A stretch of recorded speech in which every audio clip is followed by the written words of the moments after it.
శివాయ గురువే నమః. జ్ఞానక్షం యూట్యూబ్ ప్రేక్షకులందరికీ కూడా స్వాగతం. ఇంటిలో ధనాన్ని కాపాడుకోవడం కంటే ఇంకా కూడా ధన సంపాదన, ధన సమృద్ధి అనేటువంటిది నిత్యము అదే విధంగా రావాలి, ఏర్పడాలి అనబడేటువంటి ఉద్దేశము కానీ అటువంటి పరిస్థితి మనకి చాలా ముఖ్యం అన్నమాట.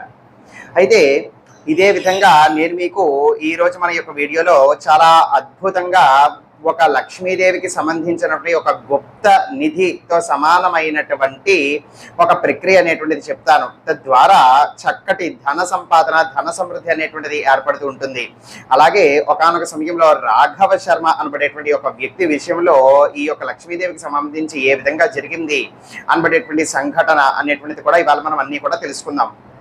అయితే మొట్టమొదటిగా ఇప్పుడు అందరికీ కూడా పరిహారం అనేటువంటిది చాలా ముఖ్యం కాబట్టి ముందు మీరందరూ కూడా ఏ విధంగా ఈ యొక్క పరిహారాన్ని ఆచరించి ఈ యొక్క ధన సంపాదన అనేటువంటిది సమృద్ధిగా ఇంట్లో ఉంచుకునేటువంటి అవకాశం ఉంటుంది అనబడేటువంటి విషయం గురించి అయితే మొట్టమొదటిగా మాట్లాడుకుందాం. ఇప్పుడు నేను మీకు చెప్పబోతున్నటువంటి ఈ యొక్క ప్రక్రియ ఏదైనా సరే ఒక శుక్రవారం నాడు మీరు మొదలు పెట్టాలి. ఒక శుక్రవారం నాడు ఉదయం పూట తలస్నానం చెయ్యాలి. ఖచ్చితంగా తలస్నానం చేసిన తర్వాత మీ యొక్క పూజా గదిలోకో లేకపోతే మీరు మళ్ళీ ఏకాంతంగా కూర్చొని చేసుకుంటాను గదిలోనంటే గదిలోనైనా కూడా మీరు కూర్చొని చేసుకోవచ్చు. కట్టిక నేల మీద కూర్చోకండి, ఏదైనా కూడా ఒక ఆసనం కానీ మ్యాట్ కానీ వేసుకుని కూర్చోండి. ఈ విధంగా కూర్చున్న తర్వాత మీకు ఖచ్చితంగా ఒక మహాలక్ష్మీదేవి అమ్మవారి యొక్క ఫోటో కానీ పటం కానీ ఏదైనా సరే ఉండాలి. అది ఏర్పాటు చేసుకోండి. పూజా మందిరంలోనే ఉంది, అక్కడే చేసుకుంటానన్నా కూడా అక్కడే చేసుకోవచ్చు. ఈ విధంగా మహాలక్ష్మీదేవి అమ్మవారి యొక్క పటం ముందర చక్కగా కూర్చున్న తర్వాత నమస్కారం చేసుకోండి. ఇప్పుడు 8 లేదా 11 మట్టి ప్రమిదలు మీరు సిద్ధం చేసుకోవాలి.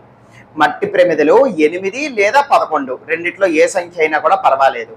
ఈ యొక్క మహాలక్ష్మీదేవి అమ్మవారి యొక్క ఫోటో ఉంటుంది కదా, అమ్మవారి యొక్క ముందర ఈ యొక్క 8 లేదా 11 యొక్క ప్రమిదల్ని చక్కగా పేర్చండి. ఏ ఆకారంలో ఏదైనా సరే పర్వాలేదు, ఫలానా ఇలానే పేర్చాలని ఏమీ కూడా లేదు. కాబట్టి వాటి ముందర ఈ యొక్క 8 లేదా 11 ప్రమిదలు అనేటువంటిది పెట్టి అన్నిట్లోని కూడా ఆవు నెయ్య లేదా నువ్వుల నూనె ఈ రెండిట్లో ఏదైనా కూడా వాడచ్చు. ఆవు నెయ్య లేదా నువ్వుల నూనెతో చక్కగా దీపారాధన అనేటువంటిది చెయ్యాలి. ఈ విధంగా దీపారాధన చేసిన తర్వాత ఇప్పుడు ఆ యొక్క దీపాల యొక్క ముందర ఒక కాగితం, తెల్లటి కాగితం మీద ఒక రెడ్ పెన్ అయినా వాడచ్చు. రెడ్ ఇంక్ ఏదన్నా కూడా వాడి శ్రీం అనబడేటువంటి బీజ అక్షరాన్ని ఆ యొక్క తెల్లటి కాగితం మీద గీయండి. శ్రీం అనబడేటువంటి బీజం. నిజానికి యంత్రం ఉన్నటువంటి వాళ్ళు ఇది చేయాల్సిన అవసరం లేదు. యంత్ర శక్తి అనేటువంటిది అతీతంగా ఉంటుంది కాబట్టి దాని గురించి మనం ముందు మాట్లాడుకుందాం. అయితే అది లేనటువంటి వాళ్ళు ఈ యొక్క శ్రీం అనబడేటువంటి బీజాన్ని ఈ యొక్క కాగితం మీద గీయండి. గీసిన తర్వాత ఆ యొక్క దీపాల యొక్క ముందర పెట్టుకోండి. పెట్టుకున్న తర్వాత ఇప్పుడు అమ్మవారికి నమస్కారం చేసుకుని బెల్లము లేదంటే పాయసము ఏదైనా కూడా అమ్మవారికి నివేదన చెయ్యాలి. నైవేద్యంగా బెల్లం కానీ లేకపోతే పాయసం కానీ నైవేద్యంగా పెట్టండి. నమస్కారం చేసుకుని అమ్మవారికి దండం పెట్టుకుని మీ యొక్క కష్టాలన్నీ కూడా తీర్చి మీకు ధనాకర్షణ ఏర్పడేటువంటి శక్తిని ప్రసాదించి ధనంతో మిమ్మల్ని అనుగ్రహించమని చెప్పి నమస్కారం చేసుకుని నేను చెప్పబోయేటువంటి మంత్రాన్ని ఒక 108 సార్లు జపం చేయండి. వేళ్లతో లెక్క పెట్టుకోవచ్చు, ఏవైనా కూడా లెక్క కోసం వాడుకోవచ్చు. జపమాలు ఉన్నటువంటి వాళ్ళు ఏ జపమాలైనా సరే వాడవచ్చు. అయితే ఆ 108 సార్లు నేను మీకు జపం చేయాల్సిన మంత్రం తెలియజేస్తున్నాను, వినండి. ఓం శ్రీం హ్రీం క్లీం ఐం బ్లౌం మహాలక్ష్మ్యై నమః. విన్నారు కదా, ఇది మీరు జపం చెయ్యవలసినటువంటి మంత్రం అన్నమాట. ఈ విధంగా చేసిన తర్వాత ఆ యొక్క రోజంతా కూడా మీరు మద్యపానం కానీ ధూమపానం కానీ మాంసాహారం కానీ బయట తిళ్ళు తినడం కానీ చెయ్యకూడదు. ఈ విధమైనటువంటి నియమాలు పాటించి ఆ యొక్క శుక్రవారం నాడు ఉండండి. అలాగ వరుసగా 3 శుక్రవారాల నాడు చేయాలి. మళ్ళీ మరుసటి రోజు మీరు చేయక్కర్లేదు, వరుసగా 3 రోజులు అక్కర్లేదు. ఈ విధంగా వరుసగా 3 శుక్రవారాల నాడు మళ్ళీ వచ్చే శుక్రవారం నాడు మీరు మళ్ళీ ఇదే విధంగా ఈ యొక్క ప్రక్రియ అనేటువంటిది చెయ్యాలి. ఈ విధంగా వరుసగా 3 శుక్రవారాల నాడు కనుక చేస్తే మీకు లక్ష్మీదేవి యొక్క అనుగ్రహము, కరుణా కటాక్షం అనేటువంటిది జరుగుతుంది. ఆమె యొక్క అనుగ్రహం ద్వారా మీకు ధన సంపాదన, మీకు మూసుకుపోయినటువంటి తలుపులు కూడా మళ్ళీ కూడా తెరుచుకొని మీకు ధన సంపాదన అనేటువంటిది ఏర్పడుతుంది అని చెప్పి శాస్త్రాలలో చెప్పబడి ఉందన్నమాట ఈ యొక్క గుప్త లక్ష్మీదేవి అమ్మవారి యొక్క పూజా విధానం కోసం. అయితే ఇదే విధంగా మన యొక్క ఆంధ్రప్రదేశ్లో రాఘవ శర్మ అనబడేటువంటి ఒక పండితుడు ఉండేవారనమాట. అయితే ఈ యొక్క రాఘవ శర్మ అనబడేటువంటి ఈ యొక్క పండితుడు దురదృష్టవశాత్తు కాలము పరిస్థితులు అందరికీ ఎప్పుడు అన్ని వేళలా కూడా ఒకేలాగా ఉండవు కాబట్టి పరిస్థితులన్నీ కూడా మారిపోయి చాలా దీనమైనటువంటి పరిస్థితికి దిగజారిపోయాడు అనమాట. తినటానికి ఇంట్లో తిండి లేదు, కొనుక్కోవడానికి డబ్బులు లేవు, ఏవైనా కూడా వేసుకోవడానికి చక్కటి మంచి బట్టలు లేవు, ఏమాత్రమో కూడా జీవితానికి కనీసం నిత్యావసరాలకి సరిపడేటువంటి డబ్బులు కూడా లేవనమాట. ఏదో పాత ఇంట్లో ఎప్పటి నుంచో వాళ్ళ యొక్క పూర్వీకుల నుంచి వచ్చినటువంటి ఇల్లు కాబట్టి అదే ఇంట్లోని ఎలాగ జీవిస్తూ ఉన్నాడనమాట. ఏ మాత్రం కూడా సంపాదన లేక చాలా సతమతమయ్యి అనారోగ్య సమస్యలతో ఇబ్బంది పడి ఈ విధంగా బాధపడుతున్నటువంటి యొక్క రాఘవ శర్మ ఒకానొక సమయంలో వాళ్ళ యొక్క పాత ఇంట్లోని ఒక చిన్న స్టోర్ రూమ్ లాగా ఉంటుంది అనమాట. అంటే పాడుపడిపోయినటువంటి ఒక చిన్న స్టోర్ రూమ్ లాగా ఉంటుంది. పాత సామాన్లన్నీ కూడా అందులోకి వేసేసారు. ఏదో అవసరం కొద్దీ ఆ యొక్క రూమ్లోకి అనేటువంటిది వెళ్ళి అవంతా కూడా శుభ్రం చేయటం మొదలు పెట్టాడు రాఘవ శర్మ. వాళ్ళ యొక్క తాతగారి యొక్క పాత పెట్టె అనేటువంటిది కనపడింది అనమాట. అయితే ఆ యొక్క పాత పెట్టె అనేటువంటిది శుభ్రం చేసి చూస్తుంటే అందులో ఒక రాగి యంత్రం కనిపించింది రాఘవ శర్మకి. ఏమిటిది అని చెప్పేసి అంటే కుంకుమ పసుపు మరకలు కూడా ఉన్నాయి ఆ యొక్క యంత్రం మీద. శుభ్రంగా కడిగి తుడుచుకొని దాన్ని శుభ్రపరిచిన తర్వాత దగ్గరలో గోవిందుడు అనబడేటువంటి ఒక పండితుడు ఉన్నాడనమాట ఒక ఆలయంలో. చాలా మంచి మంత్ర శాస్త్రవేత్త అనమాట. అతని దగ్గరికి వెళ్ళి ఈ విధంగా నాకు ఈ యొక్క యంత్రం దొరికింది అని చెప్పి అతనికి ఈ విషయం చెప్పుకోగానే ఇద్దరు కూడా కలిసి దాన్ని అర్థం చేసుకోగలిగారు. అది శ్రీ మహాలక్ష్మి అమ్మవారి యొక్క యంత్రము అని చెప్పి. అయితే గోవిందుడు చెప్పాడు అనమాట, ఇప్పుడు మీ అమ్మవారు స్వయంగా నీకు మూసుకుపోయినటువంటి నీ యొక్క తలుపులు అనేటువంటివి తెరవటం కోసం ఆమె ఈ విధంగా నీకు యొక్క యంత్రం అనేటువంటిది నీకు దొరికేటట్టుగా చేసింది. ఆమె యొక్క అనుగ్రహము నీ పట్ల ఉంది.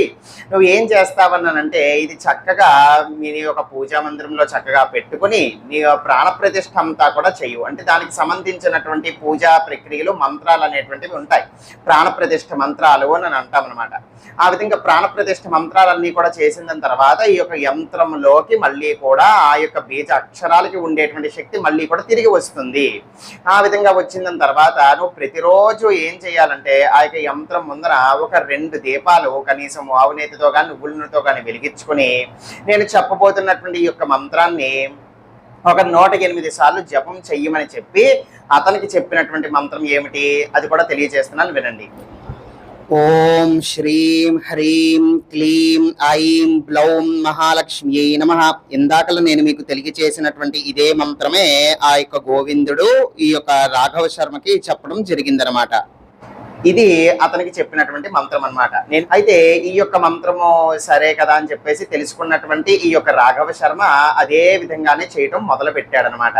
అయితే ప్రతిరోజు నిత్యం చేస్తున్నాడు. వరుసగా 3 రోజులు అంటే ప్రాణప్రతిష్ఠ చేసి ప్రతిరోజు కూడా ఒక తీవ్రమైనటువంటి కోరిక, తీవ్రమైనటువంటి సంకల్పంతో మనం చేయాలనుకున్నప్పుడు కాస్త నియమనిష్టలు అనేటువంటివి అవసరం అనమాట. అయితే వరుసగా 2-3 రోజుల పాటు రాఘవ శర్మ ఇదే విధంగా దీపారాధన చేయటము, ఈ యొక్క మంత్రాన్ని 108 సార్లు జపం చేసుకోవడం అనేటువంటిది చేస్తూ ఉన్నాడు అనమాట. ఈ విధంగా చేసుకుంటూ ఉండేసరికి 2-3 రోజులు తన తర్వాతే చుట్టుపక్కల ఉన్నటువంటి వాళ్ళు అందరూ కూడా రాఘవ శర్మని కలవడానికి వాళ్ళ యొక్క ఇంటికి వచ్చి వాళ్ళకి తినడానికి బియ్యము, కూరగాయలు, పళ్ళు ఇవన్నీ ఇవ్వడం మొదలుపెట్టారు. ఎందుకండి అని అంటే మీ మీద అభిమానం కొద్దీ ఇస్తున్నాము, తప్పేముంది, మాకు మిమ్మల్ని ఇవ్వాలి తలుచుకున్నాము, మాకు ఆ భగవంతుడికి అనుగ్రహం ఉంటుంది, మీలాంటి గొప్ప వాళ్ళకి మంచి చక్కటి వాళ్ళకి ఇటువంటి ఇస్తే అని చెప్పి అందరూ చెప్పడం మొదలుపెట్టారు. అయితే ఒక 10 రోజులు గడిచిన తర్వాత అనేకమైనటువంటి చాలా మంది అతని యొక్క తలుపు తట్టి ఇలాగ యజ్ఞ యాగాదులన్నీ కూడా మీ యొక్క చేతుల మీద చేయించుకోవాలి అని అనుకుంటున్నాము, దయచేసి మమ్మల్ని ఆశీర్వదించండి అని చెప్పి యజ్ఞ యాగాదులు చేయించేటువంటి అవకాశాలు కలిగాయి. ఇంకా తినడానికి లోటు లేనటువంటి పరిస్థితి కలిగిందనమాట. అఖండమైన ధనము, అఖండమైనటువంటి ఐశ్వర్య సంపన్నుడుగా మారిపోయాడట రాఘవ శర్మ. ఒక 2 నెలల లోపు అంటే 41 రోజులు కాలపరిమితి చెప్పబడి ఉంటుంది అనమాట. ఒక 2 నెలల లోపు అఖండమైన ధనము, లోటు లేనటువంటి జీవితము అన్ని కూడా అతనికి సమృద్ధిగా ఏర్పడ్డాయని చెప్పి రాఘవ శర్మ స్వయంగా తెలియజేసి ఉన్నారనమాట. ఇంత మహిమాన్వితమైనటువంటి లక్ష్మీదేవి యొక్క యంత్రము. గుర్తుపెట్టుకోవాల్సింది ఏమిటి అని అంటే మహిమ అనబడేటువంటిది మీరు చేసేటువంటి మంత్రం కన్నా, యంత్రం కన్నా మీరు చేస్తున్నటువంటి ఆ యొక్క ప్రక్రియ మీదన మీరు పెట్టుకున్నటువంటి భక్తి, మీరు ఎంత శ్రద్ధతో అయితే చేస్తున్నారో మీరు దాని మీదన పెట్టుకున్నటువంటి నమ్మకము నుంచి ఆ యొక్క శక్తి అనేటువంటిది ఆవిర్భవించి దాన్ని బట్టి ఫలితం అనేటువంటిది ఆధారపడి ఉంటుందన్నమాట. అంతే భక్తితో, శ్రద్ధతో, నమ్మకంతో మీరు ఏం చేసినా కూడా అది తప్పకుండా మీకు ఫలిస్తుందన్నమాట. సర్వే జనా సుఖినో భవంతు. శివార్పణమస్తు. ఇదే విధంగా లక్ష్మీదేవి అమ్మవారి యొక్క సంబంధించినటువంటి ధనాకర్షణ యంత్రము ప్రాణప్రతిష్ఠ చేసి పూజ అర్పించిన తర్వాత మీ యొక్క పేరున అర్చన చేసి తద్వారా ఆ యొక్క యంత్రాన్ని మీ యొక్క అడ్రస్ కి కొరియర్ ద్వారా పంపించడం అనేటువంటిది జరుగుతుంది. మా యొక్క శక్తి కవచాల ద్వారా మీరు ఇది అందుకోవాలి మా నుండి స్వయంగా అనుకుంటే గనక మీకు కనిపిస్తున్నటువంటి నంబర్కి వాట్సాప్ లో మీరు సంప్రదించి దీనికోసం అడగవచ్చు.